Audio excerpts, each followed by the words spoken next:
Drago mi vas je pozdraviti, zadnja večer, zadnji program ovogodišnjeg 7. festivala s kojim zatvaram festival. Ja bih se na početku trebao zahvaliti i želim se zahvaliti svima koji su pridonijeli da ovaj festival bude ovako uspješan. Prije svega vama, publika, dakle, velika pljes za vas same.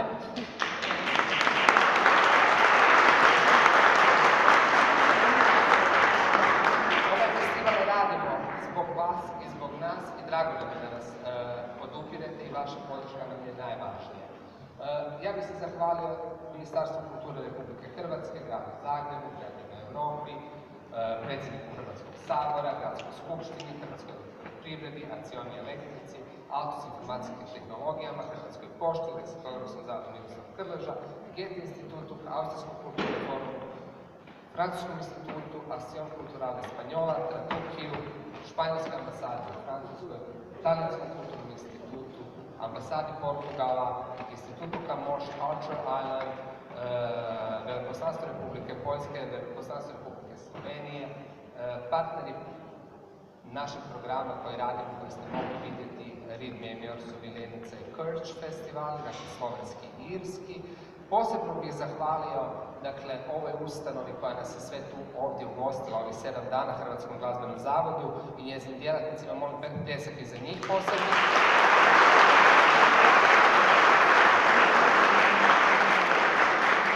Akademiji likovnih umjetnosti Sveučilišta u Zagrebu, Modernoj galeriji, Hrvatskom centru PEN-a koji nam je partner na nizu programa pjesničkih, galeriji Šira, Kulturno-informativnom centru, muzejima Ivana Meštrovića, Gradskoj knjižnici Marka Malinićeva, knjižnicama Grada Zagreba, Muzeju suvremene umjetnosti, Društvu hrvatskih prevoditelja, Hotelu Palas, restoranima Apetit Vinodol, Eurotech Kongres, dakle koji se brinu o tome da vi ovo sve lijepo slušate kada se prevodi, Studiju Livada, Entriju, Arts Copy, Outdoor Akcentu, Jani, koju ste mogli piti, Radinu i Bar Cafeu. Medijski nas podupiru HRT, 24 sata, Ekspres, Večernji list, Hina, Jamar, T-portal, Moderna vremena, Buksa, Medianet i Preska. Hvala vam svima njima, pa vas molim pljesak jedan za njih.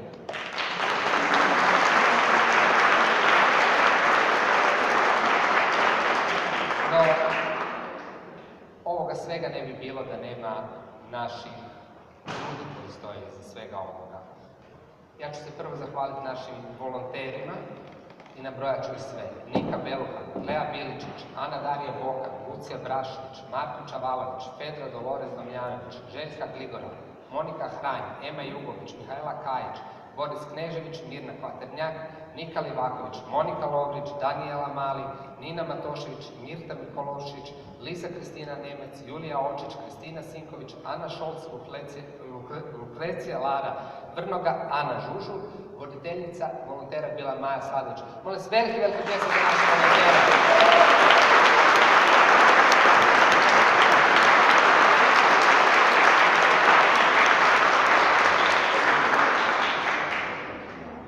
No, da bi ovo sve ovako funkcioniralo, stoji ozbiljan rad, gotovo cijelu godinu radimo, pripremamo festival, dakle već sutra počinjemo razmišljati o 8. festivalu svjetske književnosti. Iza toga stoji tim ljudi, mali, ali jako važan. Dakle, vizualni identitet ovogodišnjega festivala dao je Ivan Stanišić, student Akademije likovnih umjetnosti u Zagrebu. Fotografi sajma festivala su bili Edi Matić i Siniša Sunara, snimatelji Stjepan Tomić i Branko Bilus, promotivni spot radila Nikolina Žalčić. Molim vas, pljesak za njih.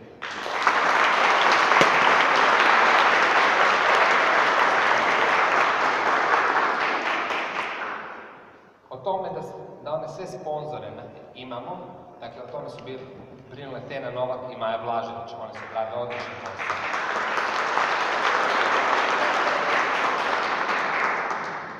Nabavu i prodaju knjiga koje možete kupiti radili su Lidija Krvarić, Martina Cvetković, Adrian Cvetanović, Maša Ljubotina Vilić, Davorin Sablić.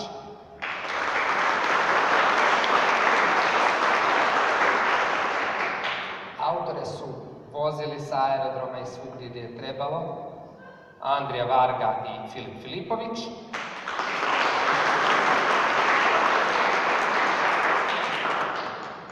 Tehniku su vodili Ivan i Vi, molim vas, često se vida. Posebno ovdje znate. Tekstove u ovoj preglazoj knjižici pisali su Tomica Bajsić, Nada Bezić, Neva Lukić, moja malenkost Roman Simić, Andrija Škare i Vlatka Tor.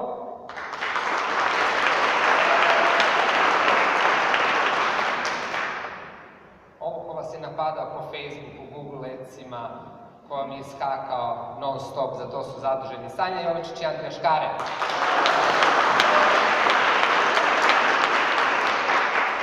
Grafički dizajn ovih svih materijala odradila je Maja Grušić.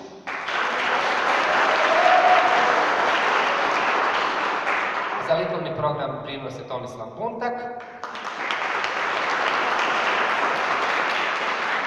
A ja moram posebno istaknuti dvije osobe bez kojih ovaj festival ne bi bio moguć. Dakle, to su PR sajma, Vlatka Tor, molim vas sve Vlatka Tor.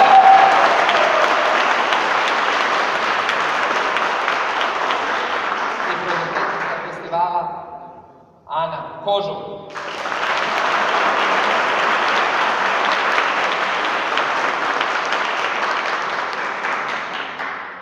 Festival kao uvijek završavamo programom, a poslije toga ćemo imati i piće. Meni je drago da je zadnji program ove godine jedna od najboljih suvremenih svjetskih spisateljica, dobitnica nagrade Goncourt, autorica koja pomiče granice književnosti, francuskinja, marokanskog porijekla. Leila Slimani, molim vas, ja veliko za Leila Slimani!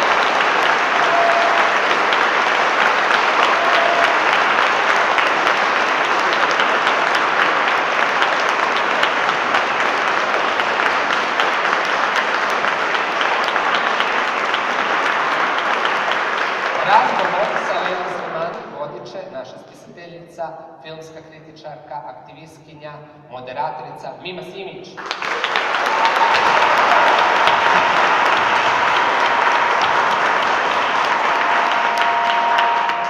Leline romane na hrvatski Uspavanku i u vrtu čudovišta prevela naš PR sajma Vlatka Tor. Još jedan pjesem za Vlatka Tor.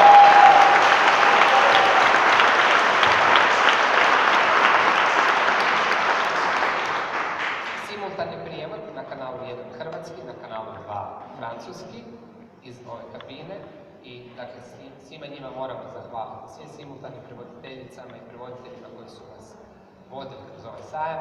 Dakle, jedan veliki pjesnik za Nini Sturić koja je tu danas i ujedno taj pjesnik za sve ostale.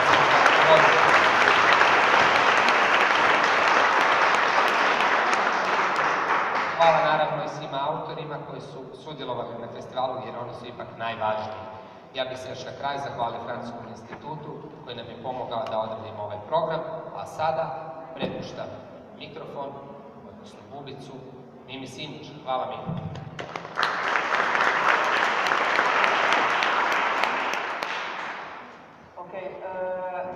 Užasno mi je čast i zadovoljstvo moderirati večeras Leilu, ponajviše zato što kad me pitao da moderiram, shvatila sam da ja sam idealna moderatorica za ovu večer zato što se identificiram visoko sa obje protagonistkinje njena dva romana.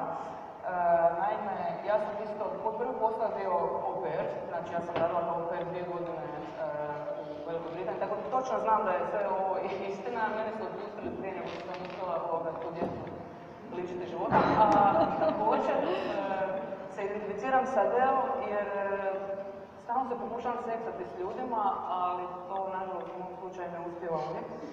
Tako da, Leila, hvala što te mogu moderirati večeras.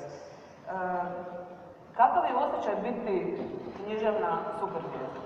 Mislim da je to možda danas na neki način živimo u celebrity culture, tako reći. Što znači biti celebrity i biti pisac istovremeno?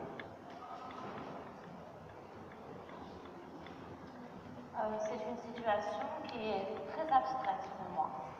Je ne m'en rends pas vraiment compte et je le dis de la manière la plus sincère possible. Quand on est écrivain, on vit, qu'on le veuille ou non, dans une sorte de bulle. Et moi, je vis dans cette bulle. Moi, je vis dans un monde qui n'est pas tout à fait le monde dans lequel les autres vivent. Je vis dans un monde qui est peuplé de personnages, qui est peuplé de mes obsessions, de mes souvenirs. Je regarde les gens, j'essaie de voler tout ce que je peux voler, leurs idées, ce qu'ils sont, la façon dont ils se comportent. Donc la façon dont les gens me regardent m'importe peu. Et puis au fond, tout ça c'est très vain, ça n'a aucune importance. Si je regarde mon ordinateur et que je lui dis « Hé ordinateur, je suis Leïla Slimani, moi je suis pris mon cours, je suis célèbre, écris un roman », mon ordinateur n'écrira pas le roman. Donc quand on est tout seul face à son ordinateur, on n'est rien. On est juste une personne ordinaire qui doit essayer d'écrire un roman. Donc c'est tout ce qui m'importe, c'est mon travail. Ok, kad si krenula, znači prva knjiga koja je prevedena ovdje bila je Dadilja, ali prvi roman koji si napisala bila je znači Adel, odnosno knjiga koja je prevedena kod nas u Vrtu čudovišta. Što je to čudovišno o kojem govori? Znači, prvobitno si htjela da razmišljala o tome da protagonistkinja Adel bude alkoholičarka, ali onda si zaključila da je to možda već potrošen nekakav trop. Zašto je ženska seksualnost koja je 2019. još u Francuskoj koja slovi kao zemlja koja je seksualno slobodna, kako uspjela biti transgresivna i kako jesi li bila svjesna tog odjeka koji će knjiga imati zbog ove konkretne tematike? Justement, j'avais envie d'explorer le lien entre liberté et sexualité, en particulier quand on est une femme. Moi, j'ai grandi dans les années 90, nos modèles, c'était Madonna, c'était Sharon Stone dans Basic Instinct, c'était ces femmes avec des sexualités très débridées et tout. Et moi, je croyais, quand j'avais 14 ou 15 ans, que pour être femme libre, il fallait avoir plein de partenaires, il fallait coucher avec des gens, il fallait montrer qu'on était libéré sexuellement. Et à un moment, je me suis rendu compte que c'était beaucoup plus compliqué que ça, qu'une femme qui faisait l'amour parfois avec une seule personne était plus libre parfois qu'une personne qui faisait l'amour avec plein de gens. Et d'ailleurs, ce qui m'a marqué, c'est que des gens qui lisaient dans le Jardin de l'Homme, surtout des hommes, lisaient le livre et me disaient « mais je comprends pas, pourquoi elle ne quitte pas son mari, elle est tellement libre ». Je dis « mais pourquoi vous dites qu'elle est libre ?» Parce qu'elle couche avec tout le monde. Et donc pour vous, la liberté d'une femme se mesure au nombre de personnes avec qui elle couche. Donc je voulais montrer que l'aliénation n'est pas toujours là où on croit, que des gens qui ont l'air très libres sexuellement sont parfois très aliénés et des gens qui ont une sexualité tout à fait classique, banale, peuvent être extrêmement libérés. J'avais envie d'explorer ça et puis j'avais envie d'explorer l'addiction et puis la perdition, le moment où on est plus capable de se contrôler. J'avais interrogé un psychiatre là-dessus et il m'avait dit l'addiction, c'est le moment où on perd la liberté de dire non. Et moi, c'est quelque chose qui me fascine, le moment où on ne peut plus dire non. Parce que moi, ma vie a été basée sur le fait que j'ai toujours dit non aux choses que je ne voulais pas, mais j'avais envie de savoir ce que ça pouvait être.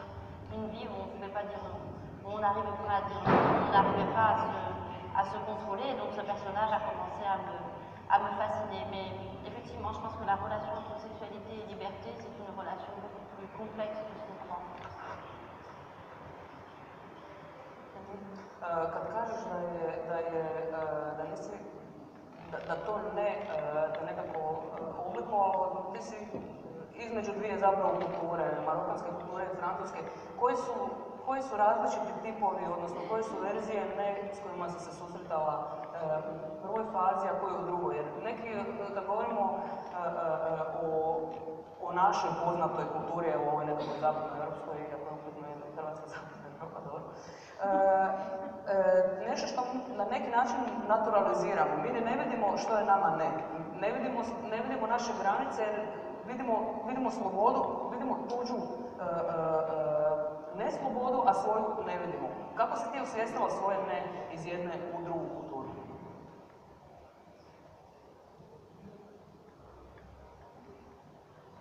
Dans la première partie de ma vie, le non, c'était surtout le non, quand je vivais au Maroc, c'était surtout le non dans le refus de me taire.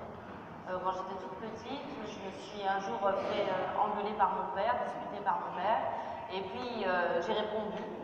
Et mon père m'a dit on ne répond pas à son père. Moi, je vivais dans une culture très patriarcale. Et j'ai regardé mon père, j'avais 5 ans, peut-être 6 ans. Et je lui ai dit c'est ma bouche et je dis ce que je veux. Et là, j'ai vu ma mère devenir toute pâle. Et je pense qu'elle s'est dit, oh là là, elle va se prendre une grosses fessées où elle va être punie. Et mon père, pour la première fois, il s'est accroupi, il m'a regardé dans les yeux et il m'a dit ça, c'est très bien. Ça, il ne faut pas oublier. C'est ta bouche et tu dis ce que tu veux. Et c'est là qu'a commencé le non. Là, j'ai dit non. Surtout, au Maroc, on vous dit beaucoup fais les choses mais ne les dis pas. Couche avec des hommes mais ne le dis pas. Sois homosexuel mais ne le dis pas. Fais-toi avorter mais ne le dis pas.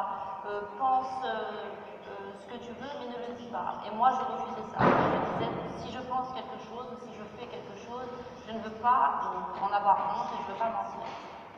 Et dans la deuxième partie de ma vie, le non, il a été très différent. Je dirais qu'en devenant une mère, en devenant une femme, en devenant une écrivaine, une épouse, le non, ça a consisté à dire aux gens que finalement, j'étais indifférente au fait de les décevoir et que ça ne me dérangeait pas de ne pas être aimée. Je pense que quand on est une fille, on est beaucoup éduqué avec l'idée qu'il faut plaire aux gens, qu'il faut être aimable, qu'il faut répondre aux exigences de la société, être une bonne mère, être une bonne épouse, travailler de manière consciencieuse. Eh bien, je ne suis pas une bonne mère, je ne suis pas une bonne épouse, je n'ai pas une vie qui répond à toutes les règles, mais c'est ma vie, et personne ne va la vivre à ma place, et personne ne va mourir à ma place. Donc, j'en fais ce que je veux, et si les gens ne m'aiment pas, ça ne me dérange pas.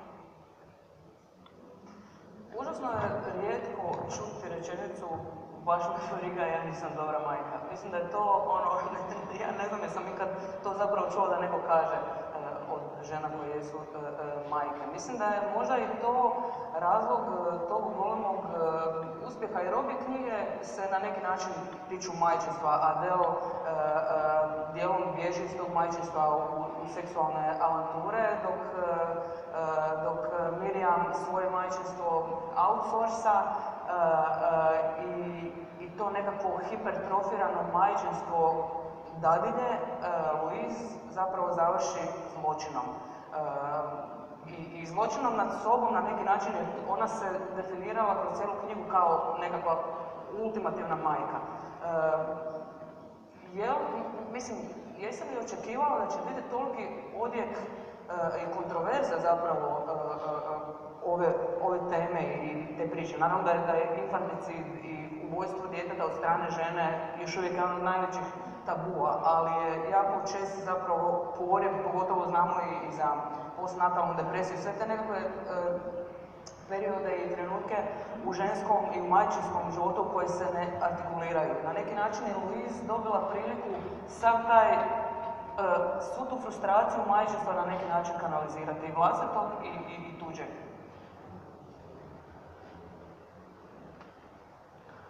En fait, je voulais explorer aussi mes propres fantasmes. Je pense que, parce que on en parlait tout à l'heure dans la rue, on rêve tous d'une Marie-Josine qui descend du ciel avec son petit parapluie, qui rentre dans votre maison et qui fait ça, et que les tiroirs s'ouvrent et les vêtements se plient et tout se range. Moi, j'avais ce fantasme, c'est un fantasme en fait qui est très, très universel.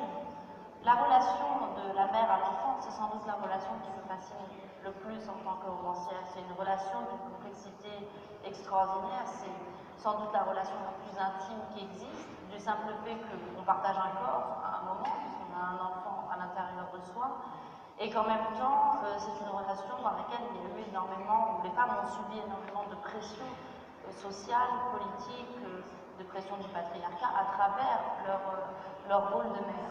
Moi, quand j'étais plus jeune, on me décrivait la maternité comme un lieu magnifique, un lieu extraordinaire. On me disait, quand tu seras mère, tu connaîtras le grand amour, tu vas découvrir un amour immense et inconditionnel, et tu aimeras, et tu seras aimée en retour, et tu ne seras plus jamais seule. Et moi, je me suis sentie très seule avec mes enfants, même si je les aime de manière inconditionnelle et que je pense qu'ils m'aiment, je me suis sentie très seule, je me suis sentie très perdue, je me suis sentie très violente. Et je pense que toutes les femmes, la majorité des femmes ont traversé ces sentiments. Et j'avais envie d'explorer ça, j'avais envie de mettre des mots là-dessus. Et puis, je pense que la particularité aussi de notre époque, c'est que on ne peut plus vivre cette relation de manière exclusive comme autrefois, c'est-à-dire ça n'est plus notre seul rôle. En plus de ça, on doit être une épouse, on doit être un individu, on doit avoir une carrière. Mais comment faire tout ça? On a conquis tous ces droits et c'est extraordinaire, et moi je suis évidemment favorable à ça. Mais la question est comment faire? Comment ne pas s'épuiser là-dedans? Comment ne pas disparaître? Et moi, j'ai toujours été fascinée par la relation que les romanciers ont avec leur mère. Si vous lisez Romain Gary, si vous lisez Albert Cohen, tous les romanciers, ils vous décrivent leur mère. Alors, c'est une sainte, elle est extraordinaire, elle les a aimés à la folie, et grâce à elle, ils sont devenus écrivains. Et souvent, je me suis dit, peut-être que la mère de Romain Gary, au fond, des fois, elle avait peut-être envie de le jeter par la fenêtre.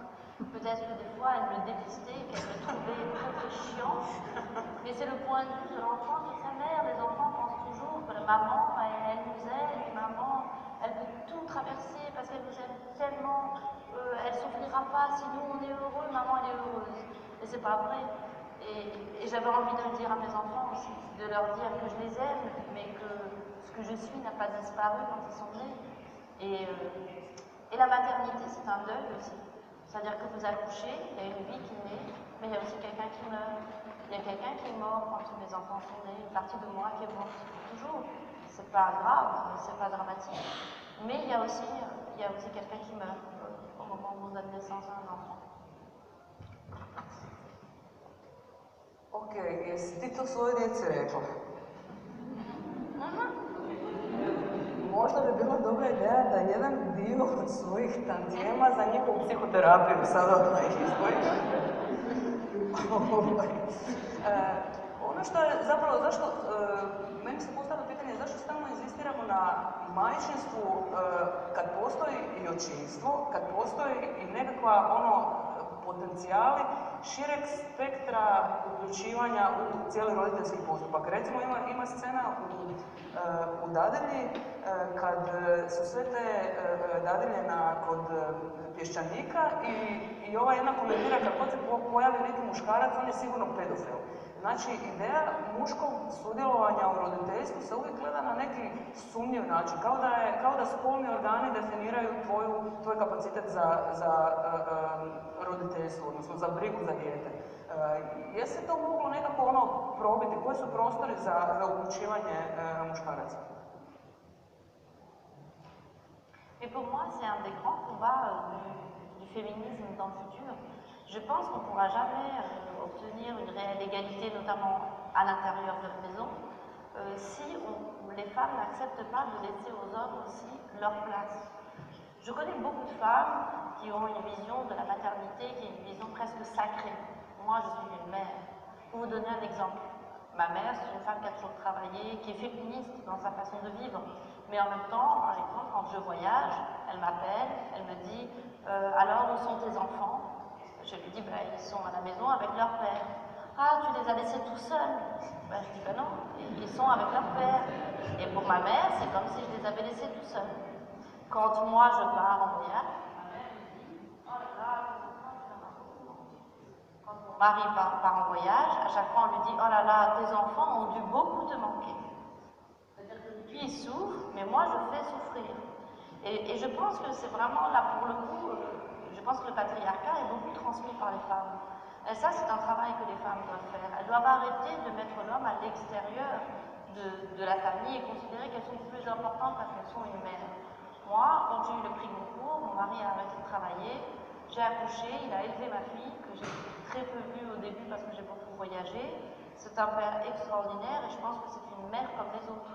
Mon mari est une mère comme les autres, c'est très bien comme ça. Et je pense que c'est important de laisser aux hommes cet espace et de ne pas adopter une attitude qui peut être humiliante vis-à-vis des hommes en leur disant parce que moi je l'ai vu dans mon ventre, finalement il y a quelque chose que auquel tu n'auras jamais accès dans cette relation parce que je pense que c'est pas vrai. Et je pense que la paternité deviendra quelque chose d'extraordinaire si on laisse aux hommes la possibilité de le définir et de l'enrichir. Ovo o čemu govoriš je zapravo nekakva ultimativna feministička revolucija, što me zapravo potiče na to da si ti prije nego što si napisala ova dva romana, pratila si kao novinarka politički arapsko proljeće i mislim da ono što se dogodilo s tim tipom revolucije, što se dogodilo i sa socijalističkom revolucijom, što se dogodilo i sa 68. i tako dalje, da su to uvijek revolucije koje su nekako feminizam zaboravile, odnosno podrazumijevalo se da će ta revolucija i uključiti feminističku borbu, ali uvijek su te žene na kraju dobile nogu u guzicu, da tako kažem. Jesi li to primijetila kad si pratila kao žena, kao novinarka sva ta političke turbulencije? Jesi li prepoznala potencijale feminističke i onda i urušavanje tih ideala?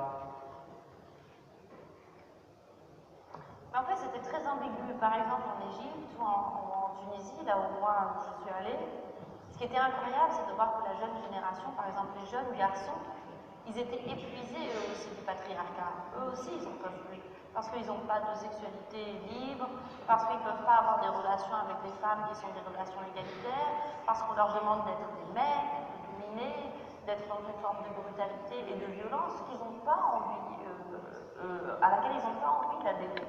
Donc j'ai vu beaucoup d'hommes dans ce moment-là, alors ça n'a pas duré longtemps, mais il y a eu un moment presque magique où on voyait les garçons, par exemple, le soir sur la place Tahrir, les hommes se mettaient comme ça pour protéger les filles. Quand les filles commençaient à installer des tentes pour dormir, ils faisaient des rondes pour pas qu'il y ait des agressions et tout. Donc il y avait une vraie conscience qu'il y avait un problème. Et il y avait une conscience aussi que ces dictatures, la dictature de Ben Ali ou la dictature de Moubarak, c'était des dictatures basées aussi sur des figures masculines, dominantes, sur une spoliation des droits individuels de manière générale, mais des droits de la femme aussi. Et les gens comprenaient à ce moment-là que si on réglait ce problème, on allait complètement modifier la société. Et quand il y a eu des contre-révolutions, évidemment, les premières victimes, ça a été les femmes. Parce qu'on comprend très bien que quand on maintient la moitié de la population d'abord sous domination, évidemment, ça a des incidences sur les hommes, qui sont la misère sexuelle, qui sont l'absence de mixité dans les espaces publics, qui sont la violence à l'intérieur du foyer, et puis ça continue à se transmettre. Mais je crois, et je suis assez optimiste là-dessus, que les jeunes générations dans ces pays-là, et c'est la même chose au Maroc, c'est la même chose en Algérie, on l'a vu.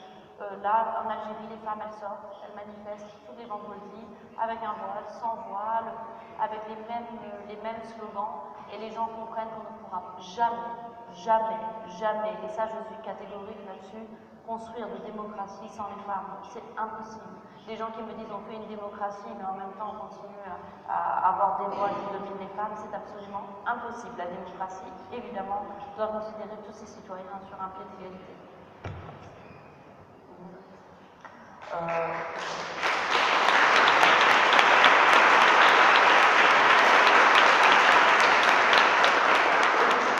Samo žene plješću, nisu ti muškarci. Često te, vidjela sam u intervjuima, pitaju oko tog tvog višestrukog identiteta, s jedne strane arapskog, s druge strane francuskog, europskog, i ti na neki način pokušavaš navigirati između tih identiteta i na neki način se izmaknuti u toj igri. Ali mislim da je silno teško ako neko iz američke perspektive napada islam i napada da vjerujem da se nalaziš u poziciji da ga braniš, dok kad si unutar same islamske kulture da moraš nju napadati. Kako ova navigacija, kako to radiš, kako to osjećaš kao svoju, recimo, i političku i društvenu nekakvu ulogu?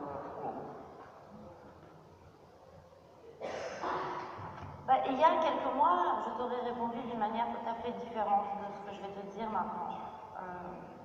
D'abord, si je navigue comme ça et si j'essaye toujours de répondre un peu à côté, c'est parce que je veux essayer de montrer aux gens, je veux essayer de transmettre le fait que je ne crois pas qu'il y ait d'identité simple. Je pense que toute identité est complexe. Je pense que dès qu'on veut mettre de la pureté dans l'identité, dès qu'on est sûr de ce qu'on est, on n'est pas loin du fascisme. Les gens qui veulent dire moi j'ai une identité pure, je ne suis que ça, et moi ça me fait peur. Pas la pureté, je crois que tout est mélangé, je crois que tout est trouble, je crois au pouvoir de l'ambiguïté, et je pense que l'ambiguïté doit être une valeur politique. Il faut défendre ça, il faut défendre le fait qu'on ne sait pas ce qu'on est, personne ne sait qui il est, et on n'a pas à dire aux gens ce qu'ils sont. Donc c'est pour ça que je n'aime pas qu'on me définisse et que je ne me suis jamais vraiment définie. Mais après, il faut dire que ça finit toujours par nous rattraper. On finit toujours par être rattrapé par ces questionnements sur son identité. Et que là, je viens d'écrire un roman que j'ai terminé il y a un mois, qui est un roman qui questionne un petit peu ça, mais au travers d'une fiction. Moi, je suis d'une certaine façon une métisse, puisque ma grand-mère, elle était alsacienne, elle est venue s'installer au Maroc en 1945, elle s'est mariée avec un indigène, un Algérien, un musulman, et puis ils ont eu des enfants qui ont été mélangés. Ma mère, elle s'est mariée avec un Marocain, donc je suis issue de toute cette lignée de métis. Et j'ai toujours dit aux gens que c'était merveilleux et qu'avoir plusieurs cultures c'était merveilleux et que c'était une richesse. Mais en fait c'était un mensonge, je ne l'ai jamais cru. Je le disais parce que je pensais que c'était bien de le dire. Mais je pense que le métissage c'est aussi une malédiction. Je pense que quand on est mélangé, parfois on ne sait pas vraiment qui on est. On est incapable d'appartenir et on vit toujours dans le pays des autres. Et moi j'ai toujours vécu dans le pays des autres. Et je ne sais pas qui je suis et au fond, c'est une douleur, mais c'est aussi ce qui explique pourquoi je suis écrivain. Parce que je pense que la littérature elle a cette fonction extraordinaire de vous conférer une identité et de vous permettre de vous constituer une identité. Donc je suis écrivain, ce qui fait que parfois je suis dans mon bureau, parfois je suis un vieux alcoolique russe en train d'écrire des nouvelles et parfois je suis une jeune péruvienne obsédée sexuelle en train d'écrire des nouvelles et parfois une française des années 50, je peux être qui je veux. Et au fond c'est la plus grande des libertés, donc ma seule identité aujourd'hui je crois que c'est d'être écrivain.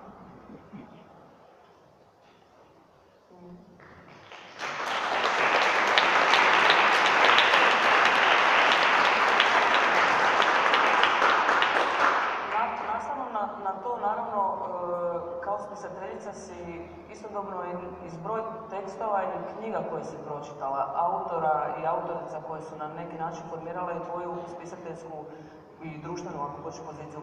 Želiš li možda osvrnuti se na neke tekstove ili autore ili fragmente zbog kojih si to što jesi kao spisateljica i kao osoba? Alors je vais le faire de manière un peu chronologique.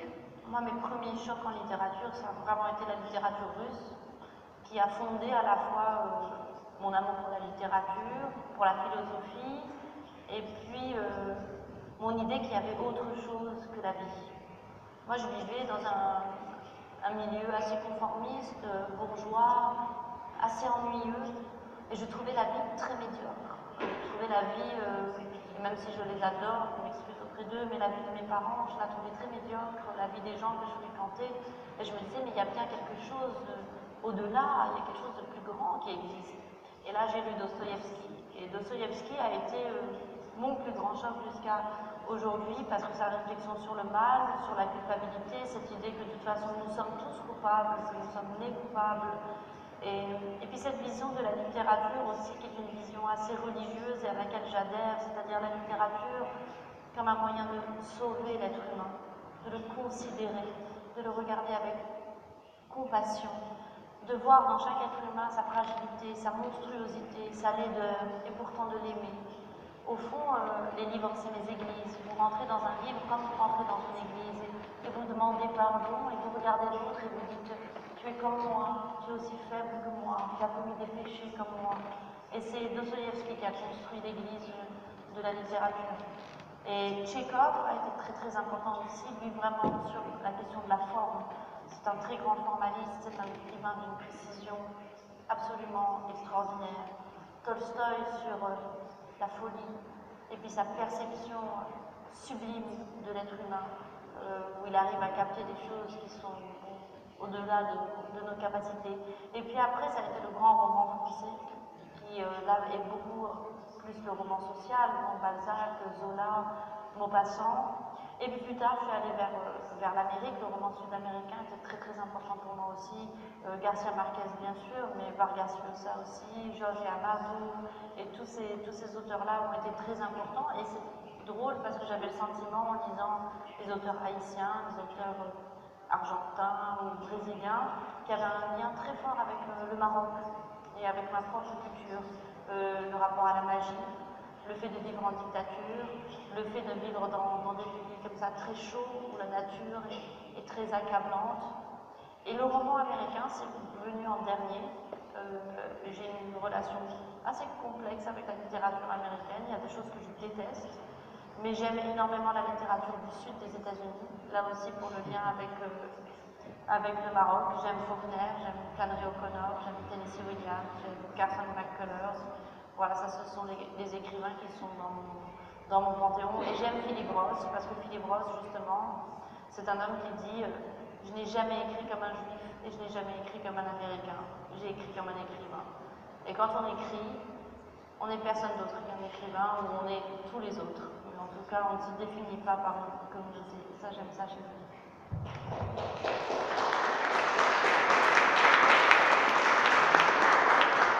Sljedeći put kad te budu pitali ovo pitanje, malo više žena ubaci. Iako ti možda nisu bila uzori, svakako, samo utrpaj nešto. Ja dobro nameti stav. Mislim da je silno bitno pitanje koje si odnosno refleksija koju si imala na početku, a to je pitanje empatije. Ono što je zanimljivo za obje tvoje knjige je da su likovi koji su zapravo na prvu ne bude empatiju jer dosta su sebični, ova jedna je ubije to dvoje djece. Znači, nije neko ko bi na prvu pobudio identifikaciju, osim možda kod mene.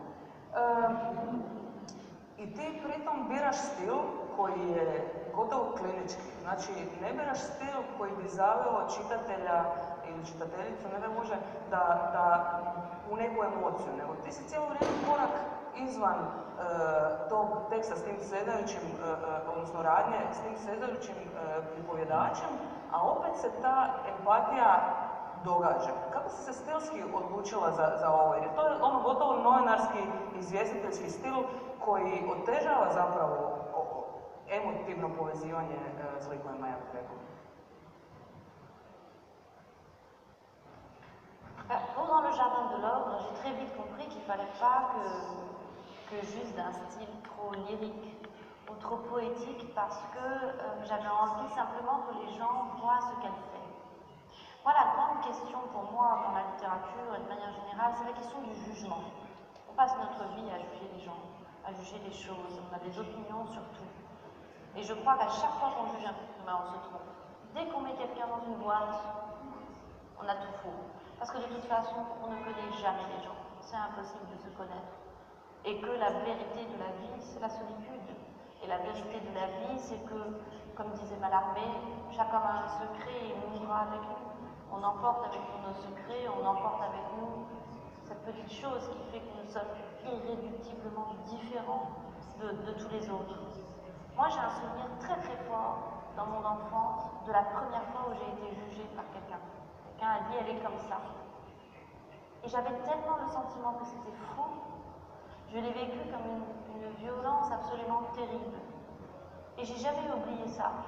Et pour moi, la littérature, c'est justement ça, pouvoir sauver les gens de ce jugement. Obliger celui qui lit à regarder autrement. Cette femme, Adèle, vous la voyez dans la vraie vie. Dans la vraie vie, les gens, c'est très simple. Ils vous diront soit c'est une pute, soit ils vous diront c'est une fille perdue, elle est malade. Mais elle n'est ni l'un ni l'autre. Elle est beaucoup plus compliquée que ça. Et donc la littérature, c'est ce moment où on oblige les gens à prendre un temps de pause. Et on regarde et je me dis, elle est ça, et puis elle est ça, et puis elle est ça. Vous ne saurez jamais exactement ce qu'elle est, mais en tout cas, c'est très complexe. Et donc pour ça, il me fallait une écriture la plus neutre possible. C'est pas moi qui fais le travail, c'est le lecteur. Pour moi, le lecteur est très très important dans un livre. Je fais la moitié du chemin et je demande au lecteur de faire l'autre moitié du chemin, de me rejoindre. Je pense que le lecteur a toujours raison. Ça, c'est quelque chose que j'ai appris chez Proust. Proust dit qu'il n'y a pas de contresens en littérature. Dans un beau livre, même les contresens sont beaux. Et je pense qu'il faut accepter que le lecteur a toujours raison. Mais dans ce cas-là, il faut travailler sur la forme de manière à vraiment le guider dans cette complexité et le guider dans cette ambiguïté. Et si vous êtes trop poétique, si vous avez une écriture qui elle-même est très alambiquée, vous allez avoir plus de mal à le mettre. Moi, je veux le mettre dire les choses de manière un peu vulgaire, mais je veux vraiment le nez dans la merde, quoi, le nez dans la réalité. Je veux qu'il soit vraiment le nez dans le concret. Je veux pas qu'il puisse s'enfuir. Et si je lui donne trop de jolies choses et tout, il peut s'enfuir. Moi, je veux l'attraper et je veux qu'il reste avec moi jusqu'à la fin de vie.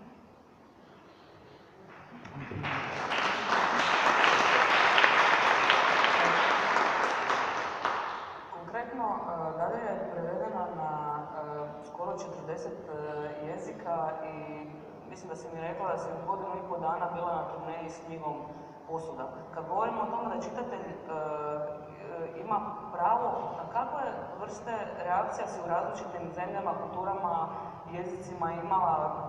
Postoje li nekakve specifičnosti različitih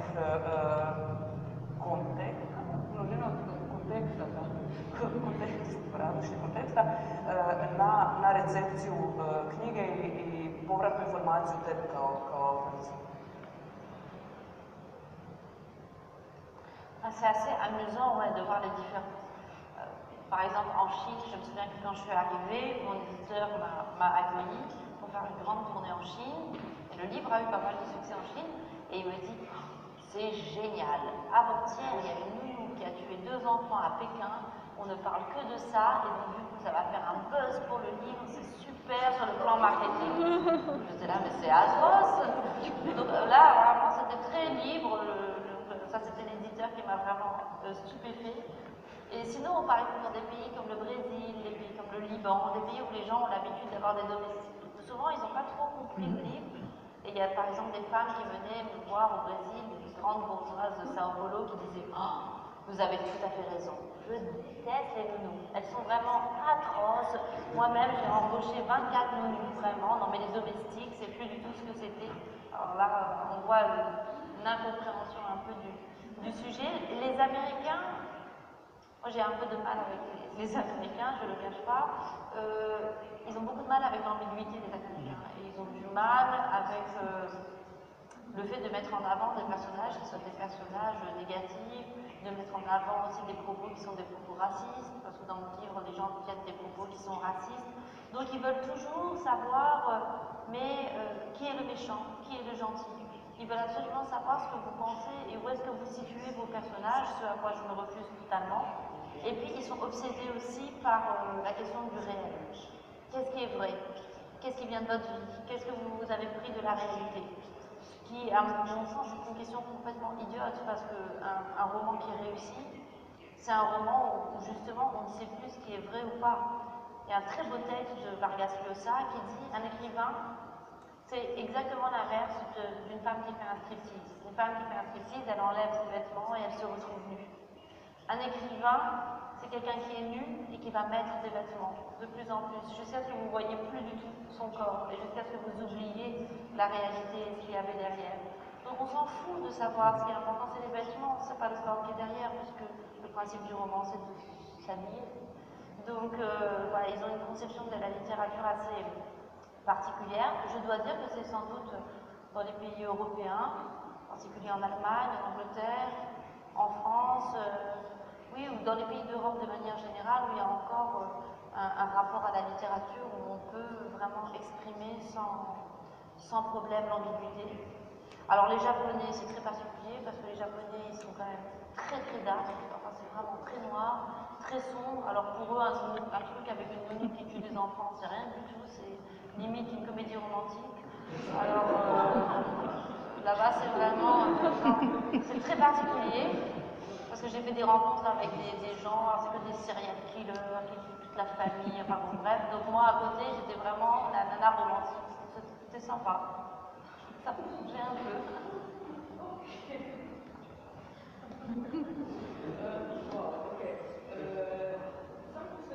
Još na utjecaj znači, književnosti i tebe kao autorice, kao i političkog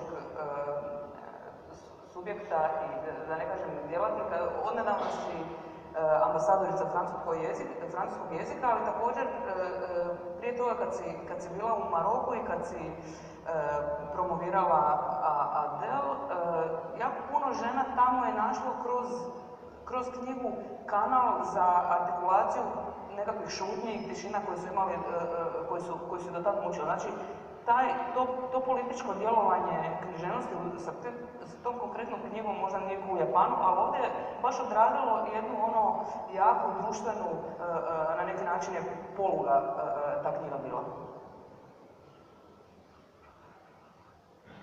Bien sûr, mais ça a à voir avec ce que tout à l'heure sur la littérature, c'est-à-dire que quand vous décidez d'écrire, en fait, vous êtes devant votre ordinateur et vous allez commencer à écrire. Et là, vous avez une sorte de vertige qui est le vertige de la liberté. Vous pouvez tout faire, vous pouvez tout dire, il n'y a plus aucune limite. Et je dirais même plus, vous devez tout dire. C'est-à-dire que cette liberté, vous devez aller au bout de ça. Quand on écrit, on ne peut pas mentir, on ne peut pas faire semblant, on ne peut pas composer. Quand on écrit des romans, il n'y a plus de loyauté. Moi, je n'ai plus de loyauté ni vis-à-vis de ma famille, ni de mon pays, ni de personne. Je cherche à plaire à personne, à respecter personne, je m'en fous. Et cette liberté-là, tellement extraordinaire, une fois que je l'ai découverte, je me suis dit, mais j'en suis capable en fait. Je suis capable de raconter ça, je suis capable d'aller aussi loin que je le veux, et ça m'a donné une immense force. Et ça m'a donné la volonté d'utiliser cette liberté, d'utiliser ce pouvoir pour les autres.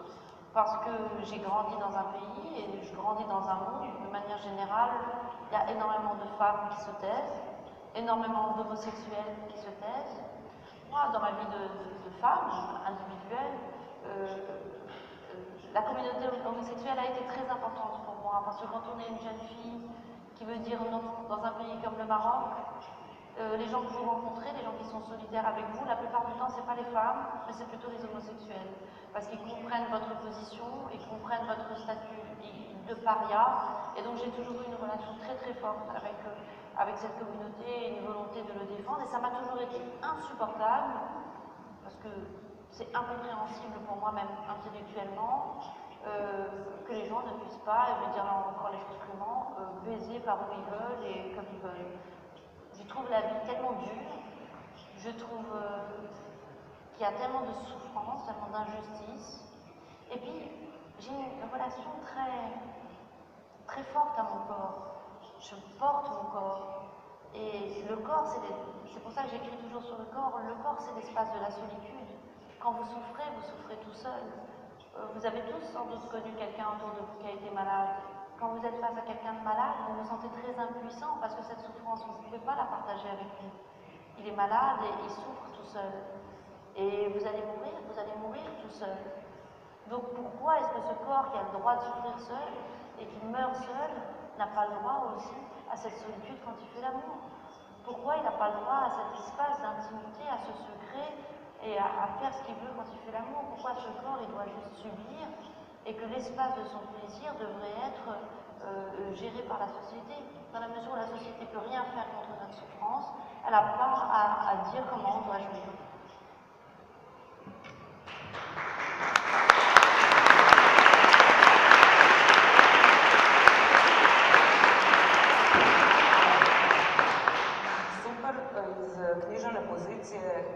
Kad govoriš o slobodi pred kompjuterom i moći da zapravo napišeš sve što ti pada na pamet, da ideš do kraja, koliko možeš. Što se događa kad postaješ ambasadorica jezika, pri čemu predstavljaš francuski jezik, francusku državu na neki način? Koja je vrsta koje tada dobiješ, koja je vrsta, kako se ta sloboda odjednom ograničava, s čim moraš pregovarati i kako možeš možda opet izmigoljiti iz tih cenzura?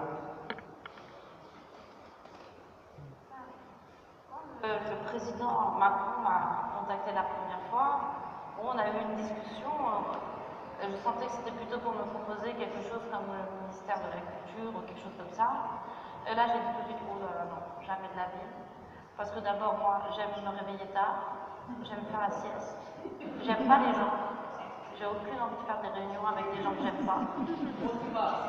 Non, bah, vous, je vous aime. J'aime pas les gens avec qui on doit faire des réunions et écouter tout le monde, ça me saoule. Je dis franchement, moi j'aime fumer des pétards et j'ai pas de honte à le dire et j'ai aucun problème avec ça, donc je me vois pas fumer des pétards si je suis ministre de la Culture. Et puis j'ai pas envie que les gens qui viennent me prendre en photo et qui savent où je suis et ce que je fais. Je suis suis pas sur les réseaux sociaux, j'ai pas envie d'y être, j'ai pas envie que les gens voilà, rentrent dans ma vie, donc pour moi il n'en était pas question. Donc j'ai dit non. Et après il est revenu vers moi, il m'a proposé plusieurs choses, et à la fin, quand il m'a proposé ça pour la francophonie, là ça avait un sens pour moi. Parce que moi j'ai dit tout à l'heure que j'ai toujours vécu dans le pays des autres. Moi je vivais au Maroc en tant que bourgeoise, francophone, dans un pays pauvre, arabophone.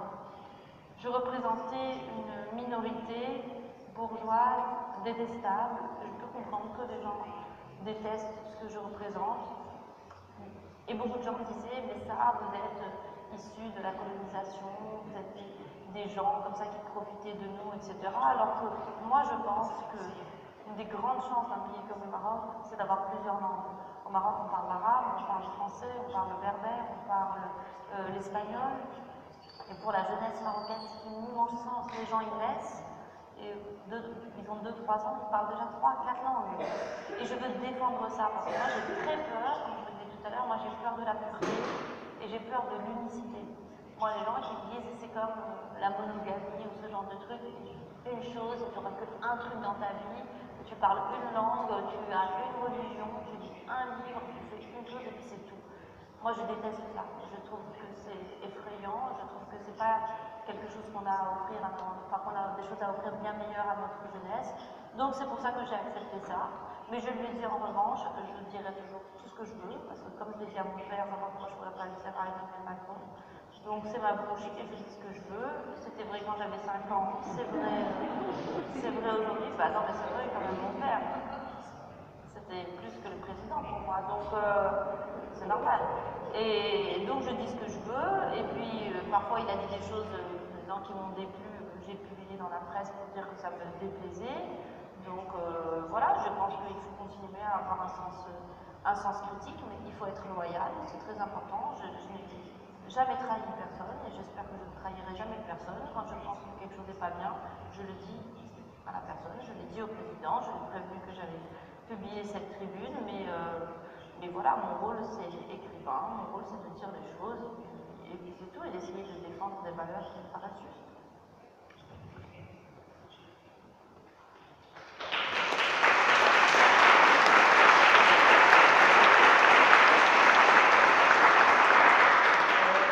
Još jedno od tvojih medijskih istupa koji nije se konkretno ticao tvog spisateljskog rada, nego rada kao javne osobe, je bio reakcija na određeni broj francuskinja koji su govorile protiv Me Too movementa.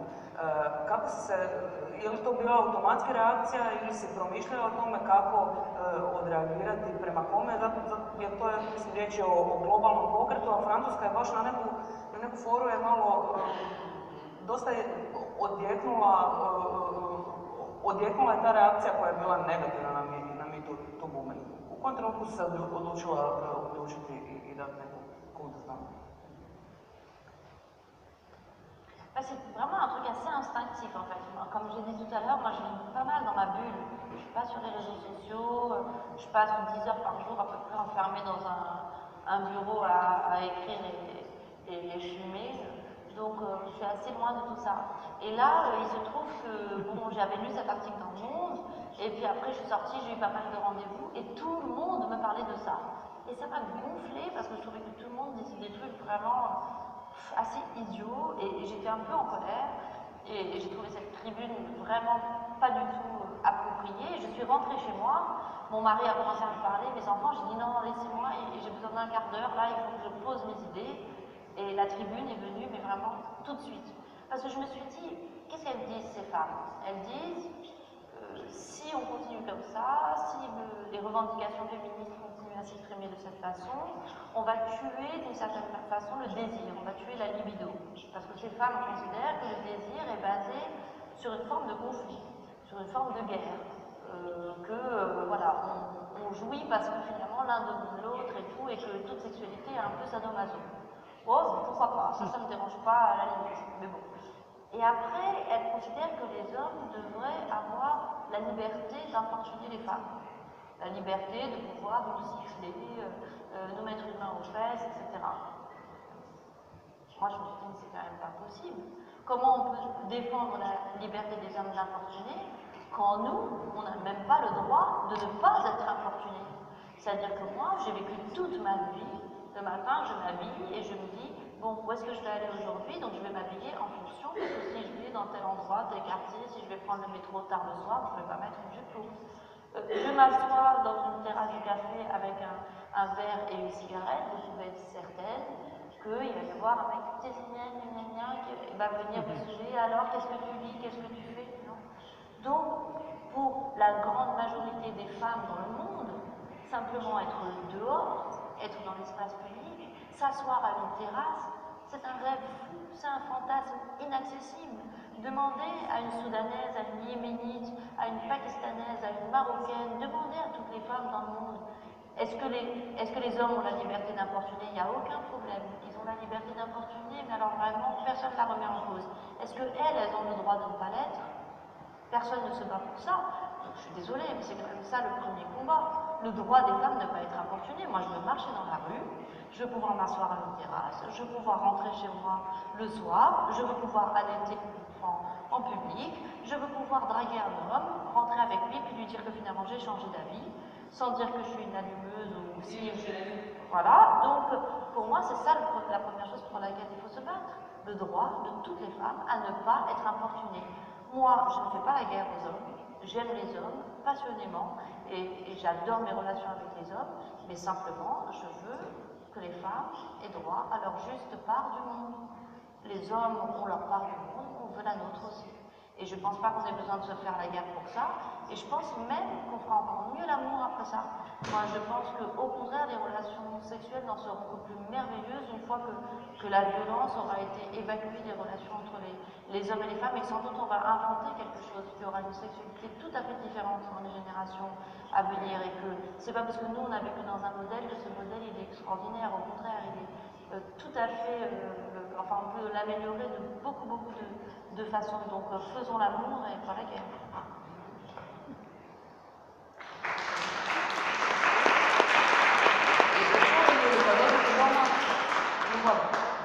Pošaljite nam slike i sve nije dogodilo. Upravo je u 11. mjesecu bi trebala izaći ekranizacija, znači filmska adaptacija Dadilje. Autorice čiji je također prethodni film bio također rodno, jako je zanimljiv, iščašenje protagonistkinja rade muški posao, rade na brodu, isto je seksa se, pitanje ljubavnih seksa i ženske seksualnosti.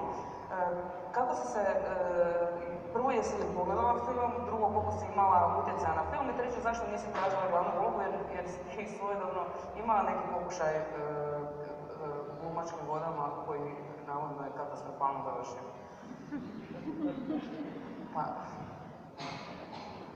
J'ai pas demandé le rôle parce que je voulais que le film marche. Avec moi, dans le premier rôle, je pense que ça aurait été une catastrophe ou un film comique ou je sais pas quoi. Donc, absolument pas. Je suis une actrice pitoyable, j'en ai absolument conscience, ça ne me dérange pas du tout. J'ai pas tellement participé au film, même si j'ai des très bonnes relations avec la réalisatrice, avec les acteurs, mais c'est un peu ce que je disais tout à l'heure sur le lecteur, de la même manière que je pense qu'un livre appartient autant au lecteur qu'à l'écrivain. Je pense que quand on accepte d'être adapté, il faut laisser toute liberté à l'artiste qui vous adapte. Je n'ai aucun instinct de possessivité, d'ailleurs de manière générale, mais avec mes livres en particulier. D'ailleurs, j'ai plus d'instinct de possessivité avec des livres que j'ai lus qu'avec des livres que j'ai écrits. Par exemple, je ne supporterais pas de regarder une adaptation de Anna Karenine ou de Emma Bovary, qui sont des romans que j'adore.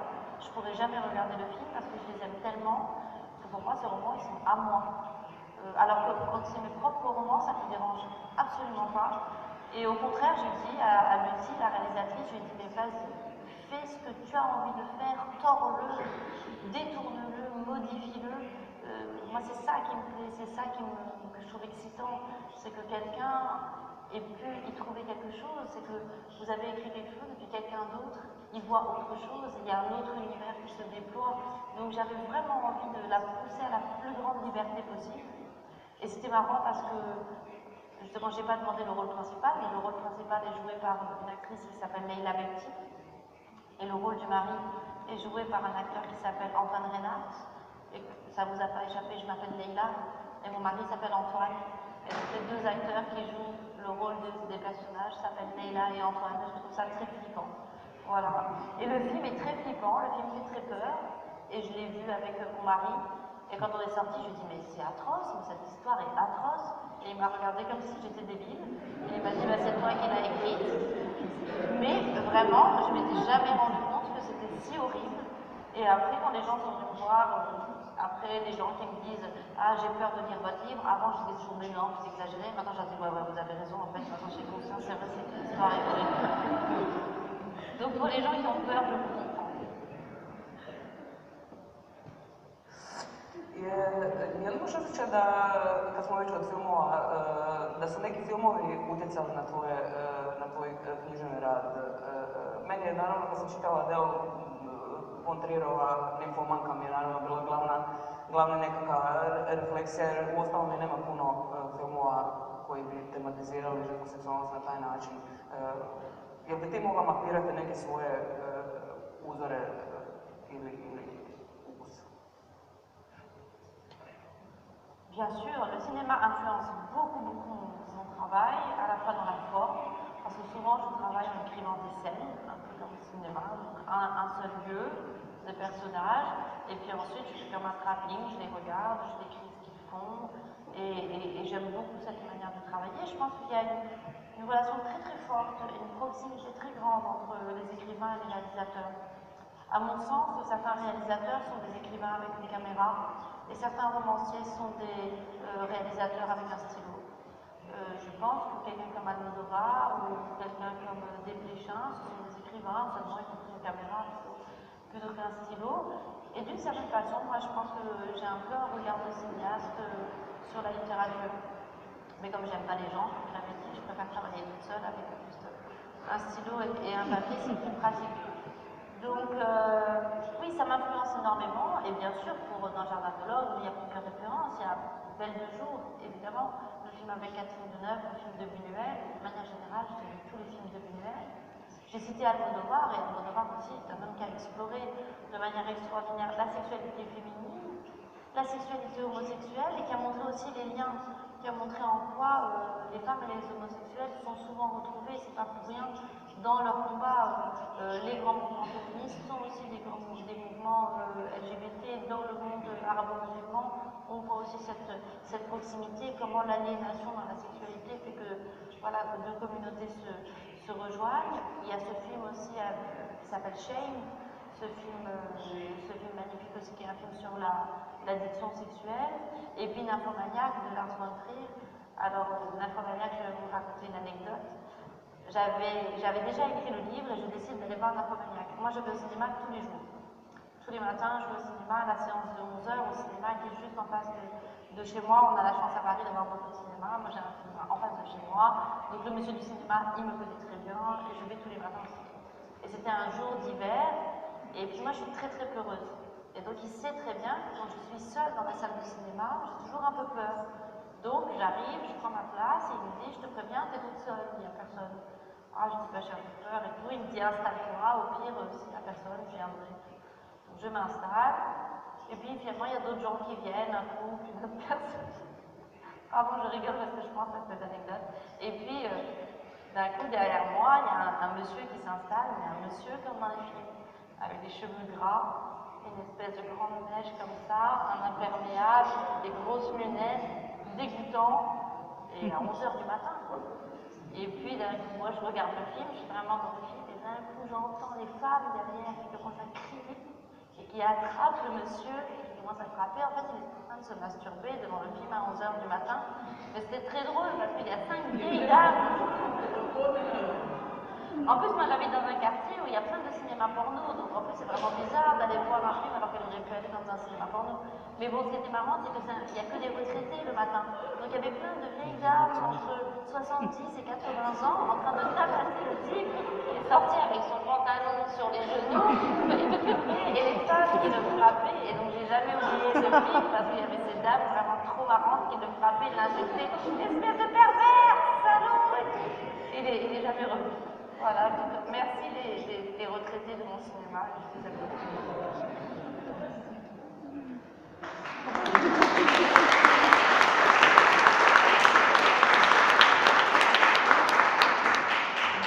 Ja se sad bojim dalje ići na postaviti jer ovo je dosta dobar vrhunac za završiti večer. Sjedite što misliš, da zatvorim?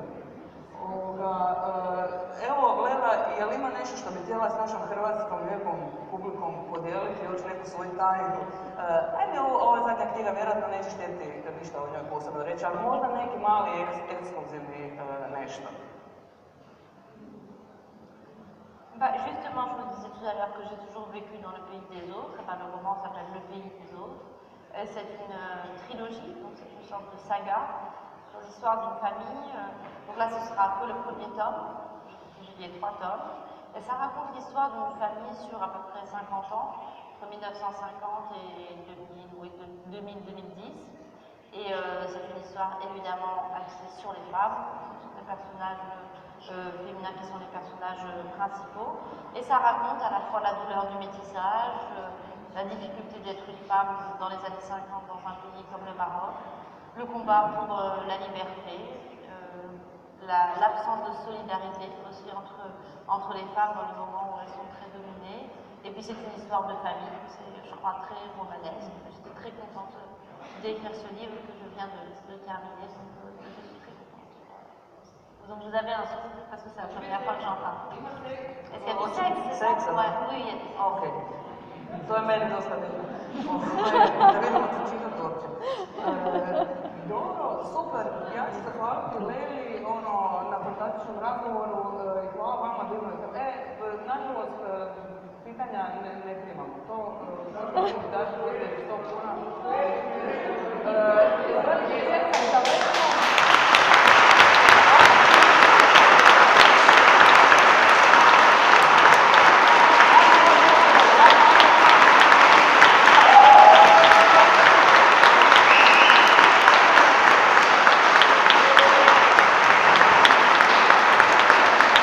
Dame i gospodo, Mino Simić, Lela Slimani, Nives Kulin.